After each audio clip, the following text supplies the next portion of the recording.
Juillet 1999. SeaWorld, Orlando. À l'aube, les entraîneurs découvrent une scène choquante. Le corps d'un homme allongé sur Tilikum, l'orque tueuse du parc qui pèse 12 000 livres.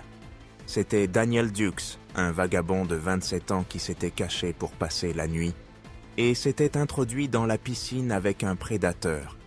Personne n'a vu ce qui s'est passé. Il ne reste que l'après. Voici le mystère troublant de l'homme qui a nagé avec une orque et n'est jamais revenu. L'aube se lève sur SeaWorld, Orlando. Les entraîneurs ouvrent les portes, s'attendant à une autre matinée ordinaire. Le murmure de l'eau, l'ombre des orques, se déplaçant sous la surface.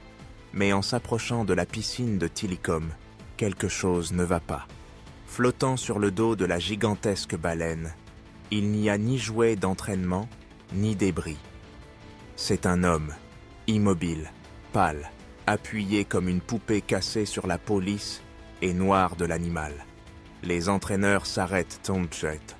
Le silence est insupportable, brisé seulement par la profonde exhalation du souffle de Tilikum. Pendant un instant glaçant, cela semble presque intentionnel, comme si la baleine montrait son trophée. Le corps est celui de Daniel Dukes, un homme de 27 ans, qui n'aurait pas dû être là. Il n'avait pas acheté de billets.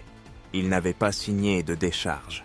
Il s'était caché dans l'ombre du parc jusqu'à la fermeture des portes, puis a pris la décision fatale de plonger dans l'eau glacée avec un prédateur. Il est maintenant sans vie, avec des cicatrices et des ecchymoses marquant une lutte que personne n'a vue. Et en dessous de lui, l'orque de 5 tonnes connu sous le nom de Tilikum tourne en rond, calme et mortel. Ce qui s'est passé pendant les longues heures de cette nuit reste un mystère. Seul Tilikum connaît la vérité. Avant de devenir un fait divers, Daniel Dukes était un mystère de contradiction. Il avait 27 ans, était agité, errait dans la vie sans point de repère clair. Ses amis le décrivaient comme excentrique, silencieux mais curieux, un homme qui passait d'un emploi à un autre, toujours à la recherche de quelque chose juste hors de portée. Il aimait les animaux, en particulier ceux qui inspiraient, et la peur. Requins, serpents, prédateurs sauvages, des créatures que la plupart des gens évitaient, mais qui semblaient attirer Dukes. Cette fascination devenait souvent une obsession. Il parlait du désir de se connecter avec eux, de vivre directement dans leur monde, même si cela signifiait le danger. À l'été 1999, il n'avait ni domicile fixe, ni emploi stable. Il voyageait léger, ne portant guère plus qu'un sac à dos et ses pensées. Pour certains, c'était la liberté. Pour d'autres, un signal d'alarme. Pourtant, sous cet esprit errant se cachait quelque chose de plus sombre. Une volonté de dépasser des limites que la plupart n'auraient jamais franchies. SeaWorld. Orlando lui offrait autant de tentations que d'opportunités. Une forteresse de béton et d'acier qui contenait le prédateur le plus puissant de l'océan. Pour Dukes, ce n'était pas qu'un parc, c'était une invitation. Le 5 juillet 1999, il s'est faufilé à travers les failles de la sécurité et a disparu dans l'ombre, déclenchant une nuit qui finirait en horreur. Les bassins des orques brillaient sous les projecteurs fluorescents. Il n'y avait pas de foule, ni d'entraîneurs, seulement le silence immense et inquiétant de prédateurs nageant dans des eaux couleur acier. Pour la plupart des gens, ce silence aurait été étouffant. Pour Dukes, cela pouvait sembler une opportunité. La sécurité à cette époque était minimale. Peu de caméras, encore moins de gardes. SeaWorld ne s'attendait pas à ce que quelqu'un se cache en pleine vue, juste pour atteindre les baleines. Mais Daniel avait de la patience. Il resta invisible jusqu'à ce que le parc lui appartienne. Un vaste aquarium vide de personnes et laissé aux animaux. À un moment donné de ces heures silencieuses, Ses yeux se posèrent sur une piscine en particulier, le plus grand bassin de tous, et à l'intérieur, une ombre qui dominait toutes les autres. Tilikum. Sous la surface de la plus grande piscine de SeaWorld, quelque chose de vaste et d'agité tournait dans l'obscurité. Tilikum, Tilly pour les entraîneurs, n'était pas une orque ordinaire. C'était la plus grande orque en captivité, pesant plus de 12 000 livres et mesurant plus de 22 pieds du museau à la queue. Sa taille énorme éclipsait toutes les autres baleines autour de lui. Mais ce n'était pas seulement sa taille qui rendait Tilikum célèbre. Son nom portait déjà une ombre. Des années auparavant, à Sealand of the Pacific, au Canada, une jeune entraîneuse nommée Kelty Byrne avait glissé dans l'eau. Tilikum, avec 2 autres baleines, l'avait entraînée sous l'eau. Elle s'était noyée devant des spectateurs terrifiés. La tragédie avait conduit à la fermeture du parc, et Tilikum avait été transféré à Orlando. Derrière le marketing brillant des spectacles de SeaWorld, l'histoire de Tilikum se murmurait parmi le personnel. Il avait une réputation imprévisible, volatile. Les entraîneurs travaillant près de lui connaissaient les règles. Ne jamais s'approcher trop près, ne jamais baisser la garde. Son immense puissance était accompagnée d'une aura menaçante. Pour le public, c'était juste une autre orque de spectacle. Pour ceux qui connaissaient son passé, c'était tout autre chose. Un prédateur enfermé dans un aquarium, entraîné à sauter pour les applaudissements, mais porteur de cicatrices et d'instincts qu'aucun spectacle ne pouvait effacer. Et maintenant, en cette nuit de juillet 1999, Tilikum était le seul témoin d'un étranger entrant dans son monde. Le parc était silencieux, les lumières étaient tamisées. Daniel Dukes se tenait au bord du bassin de Tilikum, regardant l'eau noire qui semblait sans fond. Il n'y avait ni entraîneur, ni barrière, juste un homme et un prédateur au sommet de la chaîne alimentaire. Peut-être pensait-il que ce serait magique, l'occasion de toucher une orque tueuse, de nager aux côtés du chasseur le plus redouté de l'océan. Mais ce que Daniel ne pouvait pas voir, c'était le poids de l'histoire de Tilikum, l'instinct qui bouillonnait sous la surface. Il se déshabilla, plia soigneusement ses vêtements et plongea dans l'eau. La température le frappa comme de la glace. Il donna des coups de pied en avant, traversant la même piscine où les entraîneurs n'osaient jamais nager. Quelque part en dessous, l'ombre massive de Tilikum commença à bouger. Ce qui s'est passé ensuite est inconnu.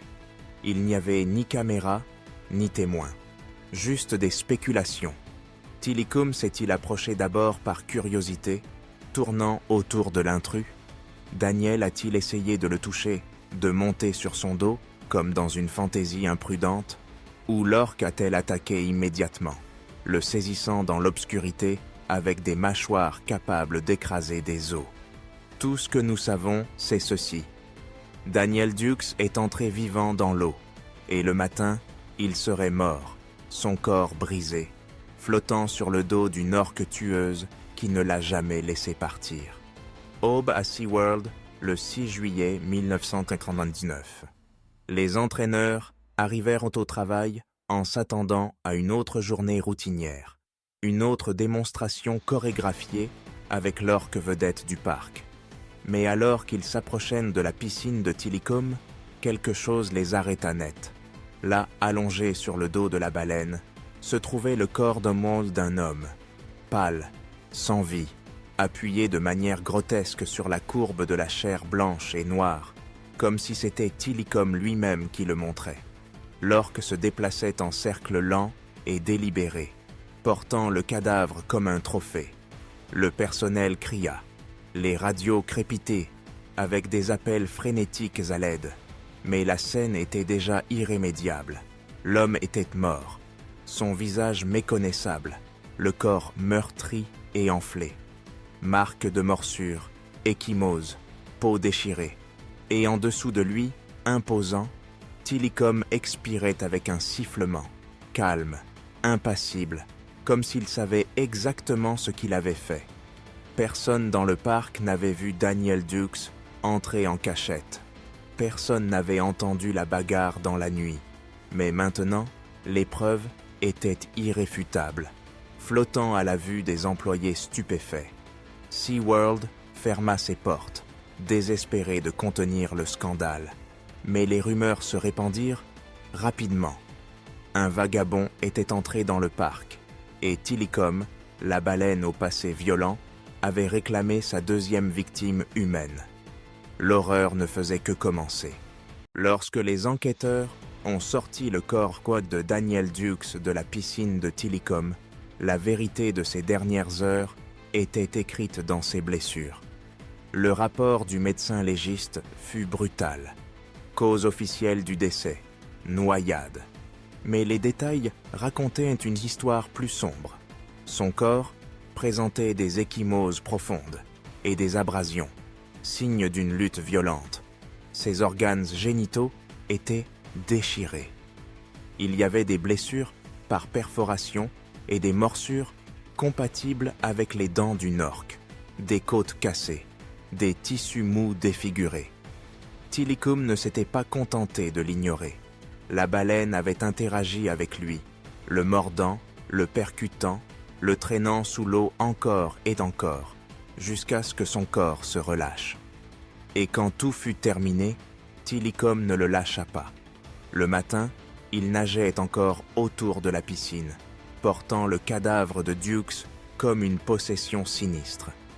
Pour les enquêteurs, l'autopsie effaçait toute illusion d'un accident. Il ne s'agissait pas seulement d'une noyade. Ce fut une rencontre avec un prédateur confiné trop longtemps, trop près de la surface de la fantaisie humaine. Mais la question troublante restait, était-ce de la curiosité ou une attaque? Que s'est-il réellement passé dans la piscine de Tilikum cette nuit-là? C'est une question à laquelle personne ne peut répondre avec certitude, car le seul témoin était la baleine elle-même. Certains pensent que Daniel Dukes s'est noyé seul, qu'il a eu une crise de panique dans l'eau froide et profonde, et que l'épuisement l'a vaincu. Dans cette version, Tilikum aurait simplement découvert le corps et l'aurait transporté. Mais les preuves, les ecchymoses, les marques de morsure, la chair déchirée, racontent une histoire différente. D'autres sont convaincus que c'était intentionnel.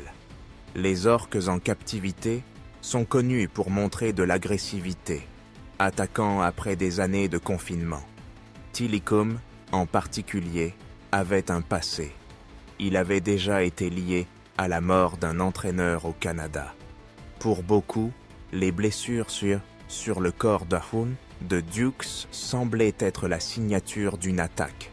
Un prédateur affirmant son contrôle dans le seul environnement qu'il connaissait. Et puis, il y a des théories encore plus sombres. Dukes serait-il monté volontairement sur le dos de Tilikum, traitant l'orque tueuse comme un moyen de transport? Croyait-il, naïvement, que l'animal l'accepterait? Si c'est le cas, le fantasme s'est terminé dans la violence. SeaWorld a insisté sur le fait qu'il s'agissait d'une erreur imprudente d'un intrus. Les éthologues ont soutenu que c'était la preuve du poids psychologique de la captivité.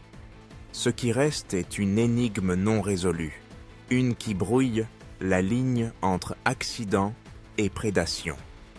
La seule chose certaine est ceci. Daniel Dukes est entré dans le zoo, et Tilikum s'est assuré qu'il n'en sortirait pas vivant. À l'aube, la nouvelle s'était répandue. Un homme retrouvé mort sur le dos d'une orque tueuse. Les caméras assiégeant les portes. Les journalistes demandaient des réponses. SeaWorld se précipitait pour contrôler le récit. Sa déclaration était brève, clinique. Un intrus était entré dans le parc en dehors des heures d'ouverture et s'était noyé. Il soulignait que Daniel Dukes n'était ni un dresseur, ni un visiteur, ni un membre de leur personnel. Il avait enfreint les règles et la tragédie était de sa faute. Mais à huis clos, les employés étaient sous le choc. Certains murmuraient que Tilikum avait été agité, voire agressif dans les jours précédents. D'autres admiraient quand que la sécurité était insuffisante, peu de caméras, trop d'angles morts. SeaWorld tentait de faire taire ces voix, insistant sur le fait qu'il n'y avait eu aucune attaque, aucun danger pour le public. Pourtant, l'image était dévastatrice. L'orque la plus grande en captivité était une fois de plus liée à la mort d'un être humain. Ce n'était pas la première fois et, de manière inquiétante, ce ne serait pas la dernière. SeaWorld redoublait d'efforts pour limiter les dégâts. Des avocats rédigeant des déclarations, des équipes de relations publiques répondant aux questions, des dirigeants soulignant la sécurité des visiteurs. Mais aucune quantité de propagande ne pouvait effacer l'image. Un prédateur de 12 000 livres tournant autour d'un homme mort dans sa piscine. Et une fois de plus, l'ombre de Tilikum s'assombrissait. La mort de Daniel Dukes n'a pas été la première fois que le nom de Tilikum a été écrit avec du sang. Bien avant SeaWorld Orlando, Tilikum nageait dans un bassin beaucoup plus petit au Canada, Sealand of the Pacific. C'était là, en 1991, que la dresseuse de 20 ans Kelty Byrne a glissé dans l'eau. Avant qu'elle ne puisse sortir, Tilikum et 2 autres orques se sont approchés.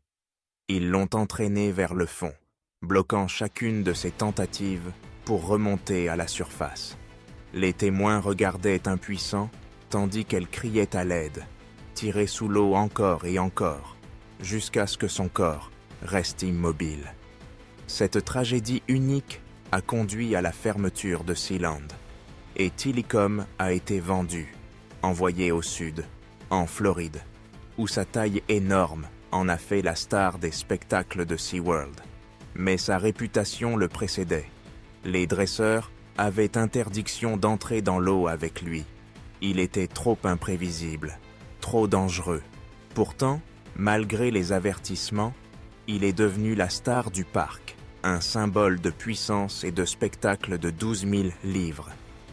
Les visiteurs applaudissaient alors qu'il sautait et aspergeait d'eau, sans savoir que cette même baleine avait déjà coûté une vie. Lorsque Daniel Dukes est entré dans son bassin en 1999, Tilikum avait une histoire que SeaWorld a tenté d'enterrer.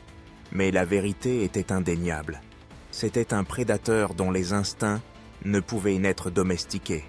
Et, de manière inquiétante, son histoire n'était pas encore terminée. La mort de Daniel Dukes n'a pas été une tragédie isolée. Elle faisait partie d'un schéma inquiétant qui s'est étendu sur des décennies. Le nom de Tilikum était déjà lié à 2 morts. Kelty Byrne, au Canada, et Daniel, en Floride. 2 personnes très différentes, 2 circonstances très distinctes. Mais la même issue tragique, une orque qui entraîne un être humain sous l'eau et refuse de le lâcher. Pourtant, SeaWorld continuait de le présenter sur scène.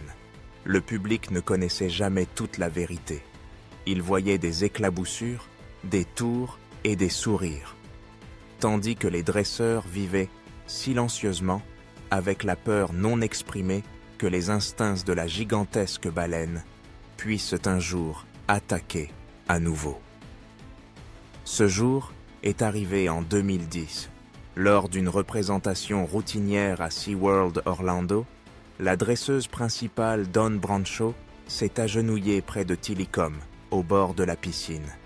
Devant un public nombreux, l'orque s'est jeté sur elle, l'a entraînée dans l'eau et l'a secouée avec une force catastrophique. Sa mort a été aussi publique que brutale, gravée dans la mémoire comme le moment où l'illusion de sécurité s'est brisée. 3 morts, une baleine, un héritage de sang qu'aucune quantité de propagande d'entreprise n'a pu effacer. Pour Daniel Dukes, sa tragédie est devenue un maillon de cette chaîne. Un chapitre oublié dans une histoire qui s'est terminée par une indignation internationale. Une seule histoire qui a montré ce qui se passe lorsque l'arrogance humaine entre en collision avec un prédateur au sommet de la chaîne alimentaire qui n'a jamais été destiné à être domestiqué. Daniel Dukes est entré dans l'eau en poursuivant une illusion. Peut-être pensait-il communiquer avec une créature magnifique, ressentir une connexion au-delà du verre. Mais ce qu'il a trouvé, c'est la réalité. Un prédateur au sommet, confiné, agité et assez puissant pour le tuer en quelques secondes. Tilikum n'était pas un animal de compagnie, pas un artiste, pas un mythe de dauphins souriants et de baleines amicales. C'était une orque tueuse, un prédateur au sommet piégé dans le béton, dont les instincts étaient exacerbés par la captivité et la frustration. Et Daniel, dans sa curiosité imprudente, est entré dans ce monde sans protection. Le résultat était inévitable. Un homme est mort. Une baleine a vu sa réputation s'assombrir davantage. Et une question demeure longtemps. La mort de Daniel Dukes fut-elle l'acte d'un animal qui a attaqué, ou la conséquence tragique d'un homme qui pensait pouvoir entrer indemne dans les mâchoires de la nature? Ce qui est indéniable, c'est ceci. L'héritage de Tilikum est à jamais lié au sang humain, et l'histoire de Daniel est un sombre avertissement. Dans le silence d'une piscine, la frontière entre la merveille et l'horreur est à un souffle de distance. La mort de Daniel Dukes fut un mystère sans témoin, seulement le silence de l'eau et l'ombre d'une orque tueuse. Sa dernière erreur est devenue une partie de l'héritage sanglant de Tilikum, une histoire qui hante encore, aujourd'hui, SeaWorld. Si cette histoire vous a autant troublé que nous, n'oubliez pas de liker, partager et vous abonner. Et rejoignez-nous la prochaine fois, alors que nous découvrons une autre histoire vraie, où les humains se sont trop approchés des limites de la nature et ont payé le prix fort.